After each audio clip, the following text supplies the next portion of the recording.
നമ്മളിരിക്കുന്നത് social മീഡിയയിലാണ് പരസ്യമായിട്ട്. അപ്പോ ജനങ്ങൾ ചോദിക്കുന്നതിന് കുറച്ചെങ്കിലും മറുപടി കൊടുക്കണം. ഈ ജനങ്ങളെ കാണിക്കാനാണല്ലോ ഇതൊക്കെ ചെയ്യുന്നത്.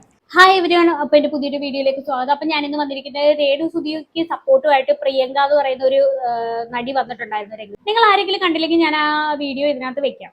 ലേറ്റസ്റ്റ് ആയിട്ട് ഇപ്പൊ ഇവരുടെ ഒരു വീഡിയോ ഇറങ്ങിയിട്ടുണ്ട്. അതിനകത്ത് കംപ്ലീറ്റ്ലി രേണുവിനെ വിമർശിക്കുന്നുണ്ട് അവര്. രേണുവിന്റെ സബ്സ്ക്രിപ്ഷനെ പറ്റിയാണ് ഇവര് സംസാരിക്കുന്നത്. എന്തായാലും നമുക്ക് അതൊന്ന് കണ്ടുപോകാം. പക്ഷെ ഒരു ഞാൻ പറഞ്ഞോട്ടെ, ആ രേണു സുധീനെ പുള്ളിക്കാരി ഒരു ഇന്റർവ്യൂല് പറയുന്നുണ്ട്, ഒരു 100 രൂപ പോലും സമയത്ത് 100 പോലും എടുക്കാനില്ലാത്ത സമയത്ത് മോന്റെ ഇതൊക്കെ നോക്കുന്ന ഫ്ലവേഴ്സാന്ന് പറയുന്നത് എനിക്കിതൊന്നും അറിയില്ല.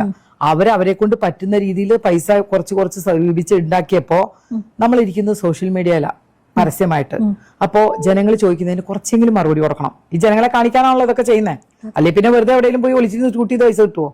അപ്പൊ നമ്മൾ എന്ത് ചെയ്യണം? ഫാമിലിയും കൂടെ അറ്റാച്ച് ചെയ്യണമായിരുന്നു. മക്കളെയും കൊണ്ടുവന്ന് സംസാരിക്കുമോ, അവർക്ക് ബുദ്ധിമുട്ടില്ലാത്ത രീതിയിൽ. അയ്യോ അമ്മ എന്താ ഇങ്ങനെ നടക്കണേ എന്നുള്ള ചോദ്യം ചെയ്യാത്ത രീതിയിൽ ഡ്രസ്സിങ്ങിലും കാര്യങ്ങളിലും കുറച്ച് ശ്രദ്ധിക്കണം. കേട്ടല്ലോ, ഡ്രസ്സിങ്ങിലും നടക്കുന്ന രീതിയിലൊക്കെ ഒന്ന് ശ്രദ്ധിക്കണം. അപ്പൊ ഇത് തന്നെയാണ് മെജോറിറ്റി ആൾക്കാരും രേണുവിന്റെ കാര്യത്തിൽ പറയുന്നത്. പ്രത്യേകിച്ച് വീട്ടമ്മമാര്, ഒരുപാട് വീട്ടമ്മമാര് ഇതിനെതിരെ പ്രതികരിക്കുന്നു. രേണു സുധിയുടെ ഓരോ വാർത്ത വരുന്ന പേജിന്റെ അടിയിൽ വന്ന് നോക്കിയാൽ മതി, മിക്കവരും ഈ വീട്ടമ്മമാരാണ് കമന്റ് ചെയ്യുന്നത്. ശരിക്കും പറഞ്ഞാൽ അവർക്ക് തന്നെ അറിയത്തില്ല ഈ സ്ത്രീ എന്താണ് കാണിച്ചു കൂട്ടുന്നതെന്ന്. ഒരു മനുഷ്യനും ഇതിനോട് യോജിക്കുന്നില്ല. ഇത് നമ്മൾ പ്രതികരിക്കുമ്പോഴത്തേക്കും ആൾക്കാരെല്ലാം ചാടി ഇറങ്ങും, വേറെ പണിയൊന്നും ഇല്ലേ നിങ്ങൾക്ക് എന്ന് പറഞ്ഞു. 2 പിള്ളേർക്ക് വേണ്ടി കഷ്ടപ്പെടുവല്ലേ, എങ്ങനെയെങ്കിലും ജീവിച്ചോട്ടെ എന്ന് പറഞ്ഞാണ് ഓരോരുത്തർ പറയുന്നത്. പിന്നെ ഇപ്പൊ കണ്ടില്ലേ, ഓരോ ആൾക്കാർ പൊങ്ങി വരുവാ വിമർശിച്ചുകൊണ്ട്. ഇതേ വ്യക്തി തന്നെ കുറച്ചു നാൾക്ക് മുമ്പ് വേറെ ഡയലോഗ് പറഞ്ഞിട്ടുണ്ടായിരുന്നു കേട്ടോ.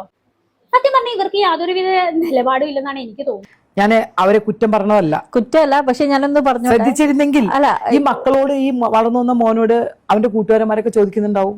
നമുക്ക് പറയാൻ പറ്റും കേട്ടാ. ഇങ്ങനെ ബോധമാണ് വരേണ്ടത്. ശരിക്കും ഈ കിച്ചുവിന് 22 23 വയസ്സായി. ഇവന് കൂട്ടുകാരന്മാരുണ്ട്, അവൻ പഠിക്കുന്ന കുട്ടിയാണ്. കൂട്ടുകാരന്മാര് ചോദിക്കും, ഇവരിങ്ങനെ സബ്സ്ക്രിപ്ഷനിൽ വീഡിയോയും കാര്യങ്ങളും ഒക്കെ ഇട്ടിട്ട് ഈ പിന്നെ കൂട്ടുകാരുടെ മുഖത്തൊക്കെ ഇവൻ എങ്ങനെ നോക്കും? ആ സബ്സ്ക്രിപ്ഷൻ കണ്ട ആൾക്കാർക്കൊക്കെ അറിയാം ഇതിനകത്ത് എന്തൊക്കെയാണ് കാണിക്കുന്നത് എന്നുള്ളത്. ഇത് കാണാത്തവർക്കൊന്നും അറിയത്തില്ല. ഞാൻ അവരുടെ ലേറ്റസ്റ്റ് ആയിട്ട് വന്ന ഒരു വീഡിയോ ഉണ്ട്, അതൊന്ന് കാണിച്ചത്.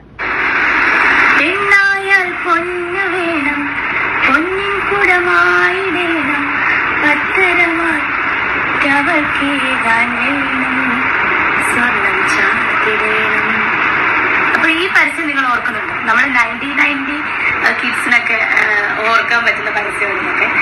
ഇത് സ്വർണ്ണമൊന്നുമല്ല, ഇതൊക്കെ റെന്റൽ ഓർണമെന്റ്സ് ആണ്. സോ എങ്ങനെയുണ്ട്? എനിക്ക് ചേരുന്നു. നല്ല രസമുണ്ട്.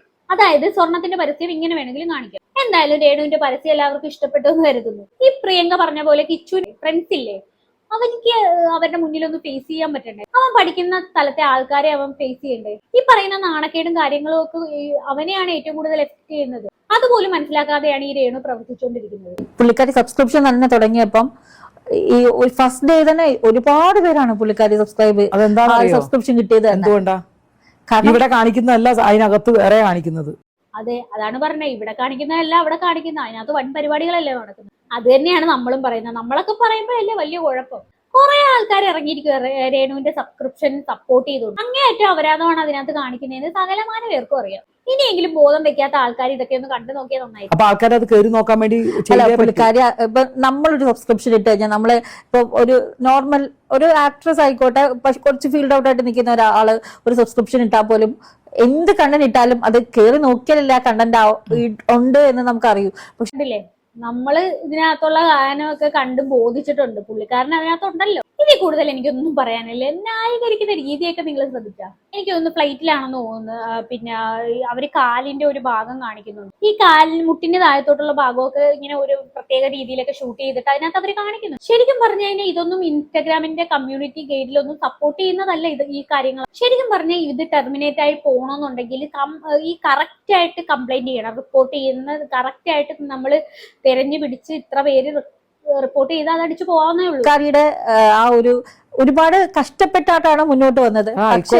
കഷ്ടപ്പെട്ടിട്ട് അന്നിരുന്നേക്കാളും ലെവൽ ഇപ്പൊ ഒത്തിരി പൊസിഷൻ ആയോ? അതെ അതെ. 100 രൂപ ആരെയും കൈ നീട്ടണ്ടല്ലോ, വേണ്ടല്ലോ. മക്കളുണ്ടല്ലോ, 2 ആൺപിള്ളേര്. മക്കൾക്ക് ഇപ്പൊ ഞാൻ പറയട്ടെ, ഞാനിത് തുടങ്ങി, ഞാനിപ്പോ ഇരിക്കുന്ന പോലെ അല്ല. ഞാൻ കുറച്ച് മാറി ഒന്ന് അപ്പുറത്തോട്ട് പോയി നോക്കിയേ, എനിക്ക് ഇഷ്ടംപോലെ സാമ്പത്തിക ഇപ്പുറത്ത് വന്നോണ്ടേയിരിക്കും ഇല്ലേ? ഞാൻ എന്താ ചെയ്യാത്ത? എന്റെ മോന് ഇപ്പൊ 18 വയസ്സ് കഴിഞ്ഞു. എന്റെ മോൻ വളർന്നു വരുന്നു. ഞാൻ ഒരു അമ്മയാണ്. അപ്പൊ ആ ഒരു ചിന്ത എന്നും എല്ലാവരുടെ മനസ്സിലും വേണം. ഞാനിപ്പോ രേണു അങ്ങനെ കാണിച്ചിട്ട് കാശുണ്ടാക്കി എന്നല്ല ഞാൻ പറയണം. വരുന്നത് അത് തന്നെ, ഇനിയിപ്പോ അല്ലാതെ മാറ്റി പറയുന്നതൊന്നും വേണ്ട. തീർന്നിട്ടില്ല, ഒരു വീഡിയോ കൂടെ ഉണ്ട്. ഉണ്ടാക്കാൻ പറ്റുന്ന ഉണ്ടാക്കിക്കോട്ടെ, പക്ഷേ ജനങ്ങൾ ഇത്രയും ക്രൂശിക്കാനൊന്നുമില്ല. എന്താ സത്യാവസ്ഥ എന്ന് അവർക്കേ അറിയും. ഒന്നാമത്തെ കാര്യം, ഈ രേണു കാണിക്കുന്ന ഒരു മനുഷ്യർക്കും അംഗീകരിക്കാൻ പറ്റില്ല. പ്രധാനമായിട്ടും ഇവർ ഈ ചൂണ്ടിക്കാണിക്കുന്ന ഒരു കാര്യമുണ്ട്, ഈ മക്കളുടെ കാര്യമാണ്. അത് ഋതപ്പന്റെ കാര്യവും. ഈ ഋതപ്പന്റെ കാര്യം തന്നെ നമുക്ക് എടുക്കാം. ഈ ഋതപ്പൻ വലുതായി വരുമ്പോഴത്തേക്ക് സോഷ്യൽ മീഡിയയിൽ ഇതൊക്കെ കാണുമ്പോഴത്തേക്കും അവനിക്ക് അത് സഹിക്കാൻ പറ്റുമോ? അവനത് താങ്ങോ? ഏതെങ്കിലും ഒരു മക്കള് സ്വന്തം അമ്മമാരിങ്ങനെ കാണിക്കുന്ന പ്രവൃത്തിയോട് യോജിക്കാൻ പറ്റുമോ? സഹിക്കാൻ പറ്റുമോ അവർക്ക്? നിങ്ങൾ ഇതിനൊന്ന് ആലോചിച്ച് നോക്കും. അവർക്ക് അറിയാത്തടത്തോളം കാലം ഞാൻ രണ്ടുപേരും കുറ്റം പറയില്ല. മോന്റെ ഭാഗത്ത് ന്യായം എന്താണെന്ന് എനിക്ക് അറിഞ്ഞുകൂടാ, രേണുവിന്റെ ഭാഗത്ത് എന്താണെന്ന് എനിക്കറിയില്ല. നമ്മൾ അറിയാത്ത അവരെ കുറിച്ച് പറയാൻ പാടില്ല. ഈ കിച്ചുയുടെ കാര്യം എടുക്കുകയാണെന്നുണ്ടെങ്കിൽ സ്വന്തം അമ്മയുടെ സ്നേഹമോ അല്ലെങ്കിൽ ഈ രേണുവിന്റെ സ്നേഹമോ അവനെ പ്രസവിച്ച അമ്മയുടെ സ്നേഹമോ ഒന്നും കിട്ടിയിട്ടില്ല അവന്. ശരിക്കും പറഞ്ഞാൽ അതുകൊണ്ടാണ് അവൻ അന്ന് ആ സങ്കടം തുറന്നു പറഞ്ഞത്, അവന്റെ മനസ്സിലുള്ള സങ്കടം എല്ലാം തുറന്നു പറഞ്ഞത്. അവൻ ഒരിക്കലും രേണുവിനെ ഫോക്കസ് ചെയ്ത് പറഞ്ഞതല്ലേ, എല്ലാം പറയുന്നതിന് കൂട്ടത്തിൽ പറഞ്ഞതാ. എന്റെ കാഴ്ചപ്പാടിൽ ഞാൻ പറഞ്ഞു, സമൂഹത്തില് ഇതുപോലെ നമ്മൾ പരസ്യമായിട്ട് സോഷ്യൽ മീഡിയാസിൽ വരുമ്പോൾ ഒന്ന് ശ്രദ്ധിച്ചാൽ കൂടുതൽ പോസിറ്റീവ് വരും. അതൊരിക്കലും ശ്രദ്ധിക്കത്തില്ലല്ലോ. എങ്ങനെയൊക്കെ നെഗറ്റിവിറ്റി ഉണ്ടാക്കാന്നും പറഞ്ഞാൽ രാവിലെ ഉറക്കത്തിൽ നിന്ന് തന്നെ ഉണരുന്നത്. എന്താണ് അവർ സോഷ്യൽ മീഡിയയിൽ എല്ലാ ദിവസവും തന്നുകൊണ്ടിരിക്കുന്നത്? നെഗറ്റീവാണ് ഇവർ ഉദ്ദേശിക്കുന്നത്. ഇപ്പൊ ഇവരെ വെച്ച് ആൽബം എടുക്കുന്ന ആൾക്കാർ എന്താ ശ്രദ്ധിക്കുന്നത്? നെഗറ്റീവ് കിട്ടും. ഇവര് വെച്ച് ചെയ്തു കഴിഞ്ഞാൽ നെഗറ്റീവ് പബ്ലിസിറ്റിയിലൂടെ അവരുടെ ആൽബം ഹിറ്റ്. അതും ഭർത്താവ് മരിച്ചൊരു അല്ലേ, ഭർത്താവ് മരിച്ചതാ. അപ്പൊ അതിന്റെ ഒരു ഇത്തിരി കാണിച്ചെങ്കിൽ അവർക്ക് കൂടുതൽ സ്നേഹമേ കിട്ടുള്ളൂ. അത് മാത്രമേ ഞാൻ പറഞ്ഞിട്ടുള്ളൂ. അതൊക്കെ ശരി തന്നെ. അലൻ ജോസ് പെരേരയെ വിളിച്ചു വരുത്തി ആ സമയത്ത് അവർ ഡാൻസ് ഒക്കെ കളിപ്പിച്ചത് നമ്മളൊക്കെ കണ്ടത്. മരണത്തിന്റെ സംഭവം തന്നെ അവരൊരു ആഘോഷമാക്കി മാറ്റി. മരിച്ചുപോയ സ്തുതിച്ചേട്ടനെ ഒരു മരണ വ്യാപാരിയാക്കി മാറ്റിയ ഒരു വ്യക്തിയാണ് ഈ രേണു സുധി. അവരങ്ങനെ ചെയ്യരുത്, ചെയ്യേണ്ടെന്നൊന്നും ഞാൻ പറഞ്ഞിട്ടില്ല. സത്യാവസ്ഥ അറിയാതെ എനിക്ക് കിച്ചുവിന്റെ കൂടെ നിൽക്കാൻ പറ്റില്ല, രേണുവിന്റെ കൂടെ നിൽക്കാൻ പറ്റില്ല. നമുക്ക് വേറെ ഒരുപാട് കാര്യങ്ങളുണ്ട്. അത് അവർ നോക്കി അവർ മാറ്റിക്കോളും. ഈ നാളെ ഈ പറയുന്ന കിച്ചു തിരിച്ച് എന്റെ അമ്മയാണ് എനിക്ക് അറിയാതെ പറഞ്ഞു പോയെന്ന് പറഞ്ഞാൽ തീർന്നാ. അതെ, അവനിക്ക് എത്ര ബോധമില്ല അവൻ അവന്റെ അമ്മയാണെന്ന്. അവൻ ആ ഒരു വീഡിയോക്ക് ശേഷവും വന്ന് പറയുന്നുണ്ട്, എന്നെ ആരും നിർബന്ധിച്ചിട്ടല്ല ഞാൻ ആ വീഡിയോ ചെയ്തത്, അല്ലാതെ ചെയ്തതാണെന്ന് പറയുന്നുണ്ട്. ഇതിൽ കൂടുതൽ വേറെ വല്ല കാര്യമൊന്നുമില്ല. ഇല്ലേ ഉള്ളൂ. അത് വരട്ടെ നമുക്ക് പ്രാർത്ഥിക്കാം. എനിക്ക് അതേ ഉള്ളൂ. നന്നായി പോട്ടെ. സുധി എന്ന് പറഞ്ഞാൽ ഞാൻ അത്രയും വർക്ക് ചെയ്തിട്ടുണ്ട്. അനൂപിന്റെ ഫ്രണ്ടാണ്, ഫ്ലവേഴ്സിൽ പ്രോഗ്രാം ചെയ്തിട്ടുണ്ട്. അത്രയും സ്നേഹമുള്ള ആളാണ് സുധി, അല്ലേ? എന്തായാലും ആ മരിച്ചുപോയ മനുഷ്യനെ പോലും വിടാതെ അവര് പിന്തുടരുക. ഇന്നലെ തന്നെ പറഞ്ഞ സ്റ്റേറ്റ്മെന്റ് കണ്ടില്ല, കുഴിമാടം തോട്ടിയിട്ട് സുധിച്ചേട്ടനെ പുറത്തെടുത്തിട്ട് DNA എടുക്കണോന്ന് എന്തൊക്കെയാണ് പറഞ്ഞത് വന്നിരുന്നത്. ഈ പറയുന്ന പ്രിയങ്ക തന്നെ കുറച്ച് നാളുകൾക്ക് മുമ്പ് തന്നെ ഒരു വീഡിയോയിൽ വന്ന് പറഞ്ഞിട്ടുണ്ടായിരുന്ന ഒരു കാര്യം, അതൊന്ന് അനാവശ്യമായിട്ടുള്ള കമന്റ്സ് ഒരുപാട് വരുന്നുണ്ട്. ചേച്ചിക്ക് അതിനെ കുറിച്ച് എന്താണ്? ഇത് അവരുടെ മിസ്റ്റേക്ക് കൊണ്ടാണോ? സ്ത്രീകളെല്ലാവരും നല്ലവരാണെന്നല്ല, ചിലവർ മോശമായിട്ടുള്ളവരുണ്ട്, ചിലവരും നല്ലവരുമുണ്ട്. അപ്പോൾ അത് അവരുടെ മിസ്റ്റേക്ക് കൊണ്ടാണ്. ഇതൊന്നും അവരുടെ ആരുടെ മിസ്റ്റേക്ക് കൊണ്ടല്ല. രേണു സുധി എന്ന് പറയുന്ന കുട്ടി ചെയ്യുന്ന വീൽസും അതും ഇതൊക്കെ നമ്മളൊക്കെ കാണുന്നത് തന്നെയാണ്. അവരവരുടെ വഴിക്ക് വിട്. പലർക്കും പല അഭിപ്രായം ഉണ്ടാവും. അവരിപ്പോ എന്താ അവസ്ഥയിലായി?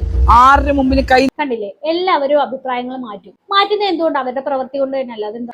രേണു കാണിക്കുന്ന പ്രവൃത്തിയൊക്കെ വളരെ മോശമാണ്. എന്തൊക്കെയാണ് കാണിക്കുന്നത്? ദാനം കൊടുത്ത വീട് കൊടുത്തവരെ തന്നെ എന്തൊക്കെയാ പറഞ്ഞിട്ടുള്ളത്?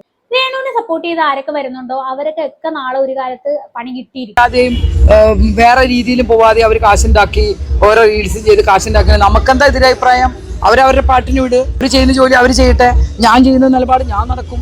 ഇതൊക്കെ നമ്മൾ വ്യക്തിപരമായ ഒരു അഭിപ്രായങ്ങളാണ്. അതൊന്നും ആർക്കും തടസ്സം നിൽക്കാൻ യാതൊരു അധികാരവും ആർക്കും ഇല്ല. അത് അവർ ചെയ്തോട്ടെ. പലരും പലതും പറയും. എന്നൊരു കാര്യം ചെയ്യട്ടെ, ഈ പറയുന്ന ആൾക്കാരെല്ലാം രേണു സുധിക്കും എല്ലാ മാസവും ഒരു 5 ലക്ഷം 2 ലക്ഷം വെച്ച് അങ്ങ് കൊടുക്കട്ടെ. രേണു സുധി വീട്ടിലിരിക്കട്ടെ. നല്ലതല്ലേ?